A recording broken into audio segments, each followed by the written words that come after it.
बड़ा ही विचार करके वीडियो बना रहा हूं। उम्मीद करता हूं कि आप लोग मेरी बात को समझने की कोशिश करोगे, क्योंकि झूठी उम्मीद देना और एक्चुअली फैक्ट क्या है, कहीं दोनों के बीच में खड़ा होकर मुझे ये वीडियो बनाना पड़ रहा है। और मैं जानता हूं कि ये वीडियो उन बच्चों को जरूर समझ में आएगा जो मेरी बात को समझने की कोशिश करेंगे या समझते आ रहे हैं।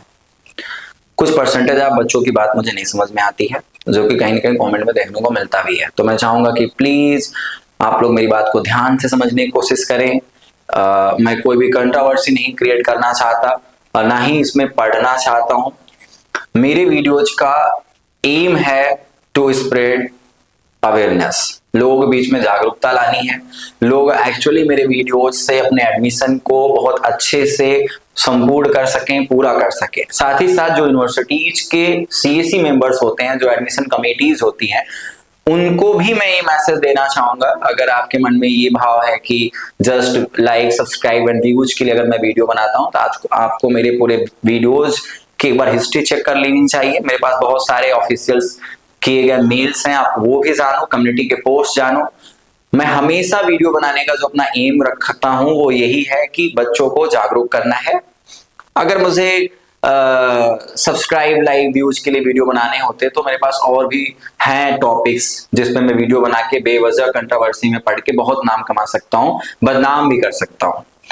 लेकिन मुझे ऐसा कोई शौक नहीं है। मैं चाहता हूं बैलेंस हो। मैं चाहता हूं कि एक्चुअली जिस एम को पूरा करना है, एजुकेशन सिस्टम में रिफॉर्म लाना है, एजुकेशन सिस्टम में वो स्मूथनेस लानी है, हर एक बच्चे तक एजुकेशन की रीच हो, तो मैं इसी एम से वीडियोस बनाता हूं। ज्यादा मैं बोर नहीं करना चाहता, लेकिन हाँ, पूरे बच्चों को मैं रिक्वेस्ट करूंगा कि आप लोग जरूर आवाज उठाएं जब भी गलत होता है। मैं आज भी यही बोलूंगा कि जब भी गलत होता है आवाज जरूर उठाएं, क्योंकि मुझे अच्छे से पता है किसी भी एडमिनिस्ट्रेशन का, किसी भी फील्ड में, किसी भी डिपार्टमेंट में पता है अप्रोच कैसा होना चाहिए।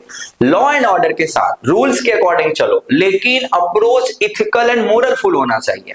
आपके अंदर नैतिकता नहीं है, आप उसे अपना समझ के नहीं कर रहे हो, अपने बच्चों के लिए समझ के नहीं कर रहे हो, तो आप इसका मतलब उसमें 100% बता रहा हूं कि 100% अपना एफर्ट नहीं लगा रहे हो। ये सबको पता है। जो बुरे लोग हैं उन्हें समझ में आता होगा कि मैं वीडियो किसको बोल रहा हूं, और जो अच्छे लोग हैं वो भी अच्छे से इस बात को समझते हैं कि मैं किसको बोल रहा हूं। तो भाई ठीक है, अब एजुकेशनल प्लेटफॉर्म है, मेरे वीडियोस को कितना लोग देखोगे? ज्यादा से ज्यादा 10,000 15,000, इतना ही तो लोग देखोगे। तो कौन सा मैं बहुत बड़ा तोप मार रहा हूं? जाके यूट्यूब पे सर्च करके देखो ना कि 15,000 व्यूज आने के कितने पैसे मिल जाते हैं। मैं जितना मेहनत करता हूं उस मेहनत का पेमेंट कोई दे भी नहीं सकता है। जितना लोगों की मदद करता हूं उसका पेमेंट ना मुझे चाहिए, ना ही मुझे कोई दे सकता है। तो फालतू खामा खा, जहां पे आपको प्रेज करना चाहिए, जहां पे आपको एक तरह से पुरस्कृत करना चाहिए, वहां पे उल्टा आप मेरे पे कंट्रोवर्सी डालो, हेट स्पीचेस लिखो, तो ये आपके अंदर की इंसानियत नहीं है। आप कहीं ना कहीं गलत कर रहे हो, मैं नहीं गलत कर रहा हूं। आज का जो टॉपिक है उस पे आते हैं। टॉपिक ये है कि BHU PG cut off down होगा कि नहीं होगा, और इसमें पूरी एक एनालिसिस लेकर आया हूं। खुद मेरी बात को सुनो और समझने की कोशिश करो। मैं गलत बोलूंगा, कमेंट बॉक्स खुला हुआ है, भर भर के गालियां दे के जाना, कोई दिक्कत नहीं है। और उन बच्चों के लिए बहुत सारा प्यार और आशीर्वाद है, शुभकामनाएं हैं, जो कि कम से कम मेरी बात को समझते हैं। मैं तो चाहता हूं कि एक अवेयर एंड बहुत ही कॉन्शियस और अच्छे माइंडसेट के लोग मुझे फॉलो करें। मैं ऐसा ही चाहता हूं। मैं तो चाहता हूं कि अच्छे लोगों का पूरा एक ग्रुप बने और उनके लिए मैं कुछ करूं, वो मेरे लिए कुछ करे। तो ज्यादा बोर नहीं करूंगा, टॉपिक पे आता हूं। Of course cut off down होना चाहिए। किस बेसिस पे होना चाहिए, एक पूरी कहानी है, इसको मैं समझाता हूं। आप सभी को पता होगा कि दिल्ली यूनिवर्सिटी इंडिया की वो यूनिवर्सिटी है जो सबसे ज्यादा पीजी में एडमिशन दे रही है। अप्रोक्स 13 से 14,000 सीटों पे पीजी का एडमिशन इनके यहाँ होना है। वही लगभग 8 साढ़े 8,000 सीटें बीएचयू में है, और बाकी यूनिवर्सिटीज कुछ कमोबेश इनसे कम में सीटें अपने यहाँ एडमिशन के तौर पे देती हैं। डीयू अपने यहाँ सेकेंड राउंड पे अभी काउंसलिंग करा रहा है। सेकेंड राउंड का कट ऑफ आ चुका है, और वो डेट था 2 जून। समय था लगभग 4 बजे शाम को इनके यहाँ कट ऑफ आता है। बीएचयू में लगभग थर्ड राउंड कट ऑफ चल रहा है, अभी चल रहा है 7 बजे 5 जून को इनके यहाँ कट ऑफ आता है। कहानी इसी बीच में है। कट ऑफ क्यों डाउन होगा इस बात को समझने की कोशिश करते हैं। यहां से मेरी वीडियोस को प्लीज सीएससी को भी देखना चाहिए, ठीक है। अगर इथिकल और मोरल अप्रोच होगा ना तो मेरा वीडियो समझ में भी आएगा। और बाकी हेट स्पीचेस के लिए तो भरा पड़ा है, आप कुछ भी बोल के चले जाओ, लेकिन मैं जानता हूं कि अब तो आपकी काबिलियत में उंगली उठाओ, मुझे फर्क नहीं पड़ता है, मुझे उठाना भी चाहिए, क्योंकि आप ठीक से एडमिशन पता नहीं कर रहे हो कि नहीं कर रहे हो, भगवान जाने, खुद से पूछो ना एक बार। और ये जो सामर्थ्य है उसको मैं बोलना चाहूंगा, अगर आप एक ही प्लेटफॉर्म हो, आप कई सारी यूनिवर्सिटीज को देख रहे हो, आप डीयू भी देख रहे हो, बीएचयू भी देख रहे हो, तो आप खुद एक ऐसा प्रोसेस के थ्रू क्यों नहीं काउंसलिंग करा रहे हो कि बच्चे कम समय में अपना एडमिशन ले लें। शेड्यूल तो किसी यूनिवर्सिटी का फॉलो नहीं हो रहा है, डीयू थोड़ा बड़ा फॉलो भी कर रहा है, बीएचयू के शेड्यूल कहां है? अब तक तो आपको पता नहीं कौन से राउंड आने चाहिए थे, अभी भी आप थर्ड राउंड में पड़े हुए हो। तो अपनी गलती पहचानो ना कि आप जीडीपीआई रिजल्ट कहां है, अपनी गलती पहचानो ना। बीएचयू कोटा के लिए बच्चों को लड़के लेना पड़ा था, अपनी गलती पहचानो ना। तो अपनी गलती, अपने अंदर सुधार नहीं लाना है, दूसरे के ऊपर उंगली उठाना है। ठीक है, अब देखो ये लॉजिक समझो, सीएसी मेंबर्स भी समझो और बाकी बच्चे भी समझो। इसी 5 तारीख के एक दिन पहले 4 बजे मॉर्निंग में अप्रोक्स विथड्रॉल ऑप्शन हट जाता है। मैं समय को लेकर थोड़ा सा भ्रमित हूं, लेकिन ये 4 तारीख का ही दिन है, समय इसी के आफ्टरनून या इवनिंग तक का है। मैं 4 बजे बच्चों के कमेंट बेसिस पे निकाला होंगे। बच्चों का मुझे एक मैसेज मिला जो कि 4 बजे ही है, उनके यहाँ विथड्रॉल ऑप्शन नहीं था, ये बच्चों के डेटा से मैंने निकाला हुआ है। अब एक बात बताओ, प्लीज समझने की कोशिश करो, BHU second round second date को आ रही है, लेकिन 4 बजे आ रही है। देखा जाए तो 3 तारीख की एक ऐसी तिथि है जब पूरे बच्चों को पता चल चुका है, जो भी डीयू में जाना चाहते हैं, कि हाँ भाई उसका सेकंड राउंड कट ऑफ आ गया है। कहीं ना कहीं कोर्स एक्सेप्ट करने, डॉक्यूमेंट वेरिफिकेशन और पेमेंट आने में लगभग वो तिथि कौन सी होगी? 5 या 4 तारीख, लगभग यही तिथि होगी।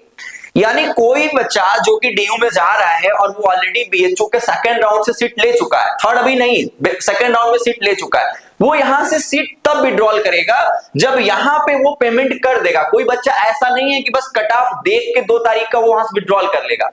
और जब बच्चा 4 तारीख को यहां पे कहीं ना कहीं मेंटली प्रिपेयर हो रहा है कि डीयू में से सीट देने जा रही है, वो टॉप रैंक के बच्चे 50, 60, 100 भी जो भी होंगे, जब वो डिसाइड कर पा रहे हैं कि डीयू के बच्चे जब हम डिसाइड कर पा रहे हैं कि हाँ हमें सीट विड्रॉल कर लेना चाहिए, उसी समय लगभग इनके यहाँ विड्रॉल का ऑप्शन गायब हो जाता है। बीएचयू ने इस पे एक नोटिस भी निकाला, क्या बोलती है कि हम जब भी राउंड्स आने वाला होता है तो हम इसको विड्रॉल वाला ऑप्शन हटा देते हैं या हट जाता है। ये आपका टेक्निकल ग्लिचेस है ना, आपने कहीं भी सीएससी के ब्रोचर में नहीं है लिखा हुआ है, जो आपने वो एक नोटिस निकाली कि इस पे लाइक सब्सक्राइब के लोग वीडियोस बना रहे हैं। भाई हमें सपना थोड़ी आएगा कि 5 तारीख के पहले 4 तारीख को आपका विड्रॉल ऑप्शन गायब हो जाएगा।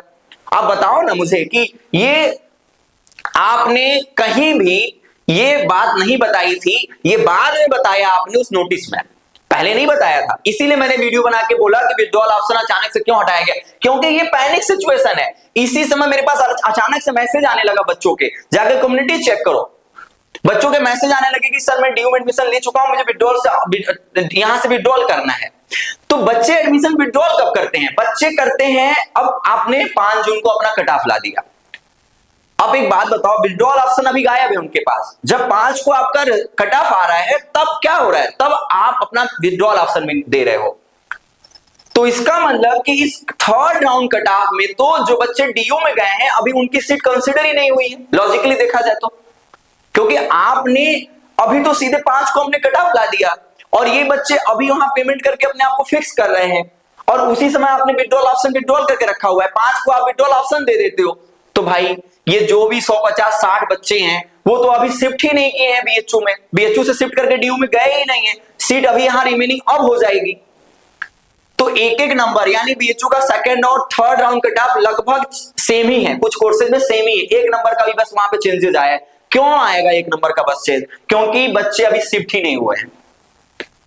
तो जाहिर सी बात है, और भी कारण। अब दूसरा कारण पे आते हैं, पूरा एनालिसिस है। डीयू कट ऑफ एक कारण हो गया, जिसका मैंने पूरा एनालिसिस सुना दिया आपको। एससीयू, बीबीयू, ऐसे बहुत सारे यूनिवर्सिटी, पीयू भी है पंजाब, ऐसे बहुत सारे हैं जहां पे कई सारे, असम यूनिवर्सिटी, ऐसे बहुत सारे यूनिवर्सिटीज है जहां पे अभी एडमिशन चल रहा है, उनके यहाँ राउंड्स आने वाले हैं या फिर उनके यहाँ डॉक्यूमेंट वेरिफिकेशन चल रहा है।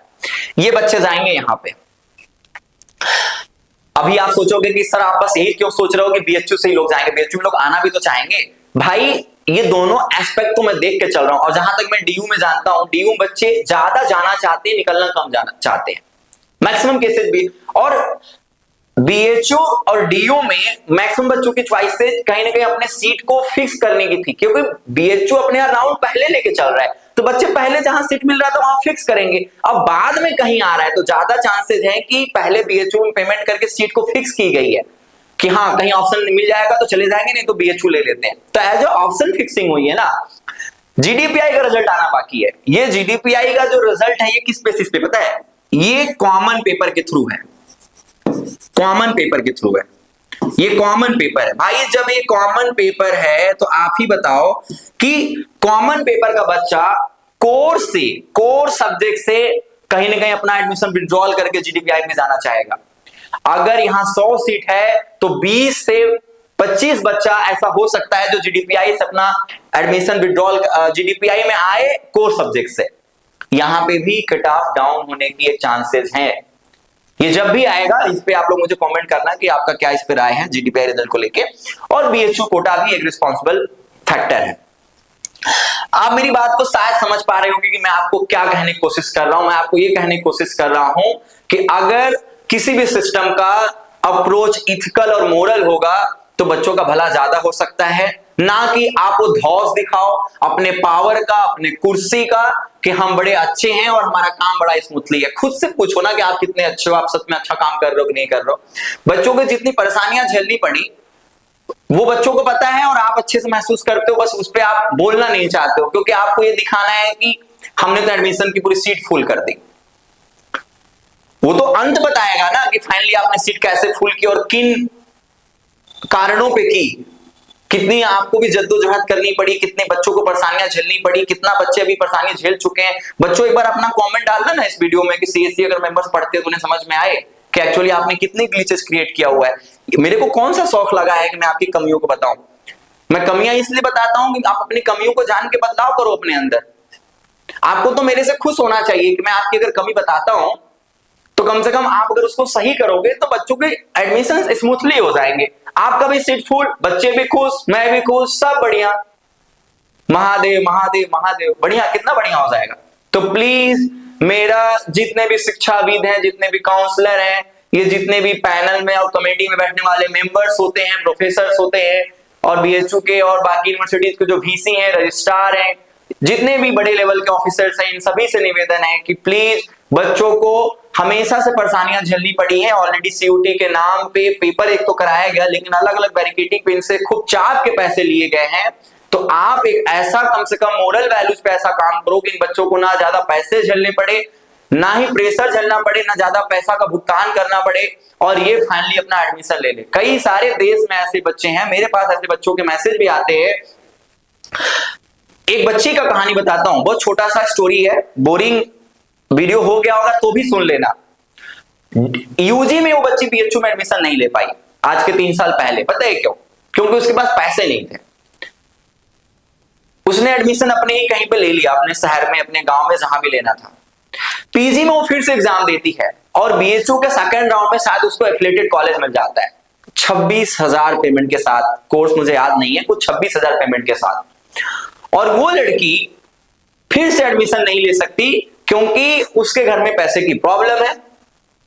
अब वो उस कोर्स के लिए आना तो चाहती है लेकिन उसके पास पैसे नहीं कि 26,000 वो एक सेमेस्टर या जो भी 1 साल का पे करके आ सके। मैं ये बात इसलिए नहीं बता रहा हूं कि हाँ कोई इसका फ्री में फीस भर सके तो भर दो, मेरे से पूछ लेना, डेटा ले लेना। लेकिन आपको समझना पड़ेगा कि देश में ऐसे लोग हैं, एजुकेशन शुड बी फ्री, होना चाहिए। सरकारों को समझना पड़ेगा। कोई 3 साल इंतजार किया, पैसे की वजह से उस समय एडमिशन नहीं ले पाया, आज फिर पैसे की वजह से वो एडमिशन नहीं ले पाएगा। इन कॉलेजेस को, इन यूनिवर्सिटीज को, खासकर जो टॉप 10 यूनिवर्सिटीज हैं इंडिया के, जो ऊपर आरआरएफ में रैंकिंग में आते हैं, इनको तो फ्री कर देना चाहिए। आप 100% हॉस्टल अकोमोडेशन दो ना। तो सरकारें तो सही मायने में सोचती ही नहीं है कि हाँ हमें अपने एजुकेशन सिस्टम में एक्चुअली रिफॉर्म लाना है। Where is new education policy? 4 साल हो गए न्यू एजुकेशन पॉलिसी के। पार्लियामेंट में लाख बहस होता है, एजुकेशन पे बात करो भाई। ये मैं पूरी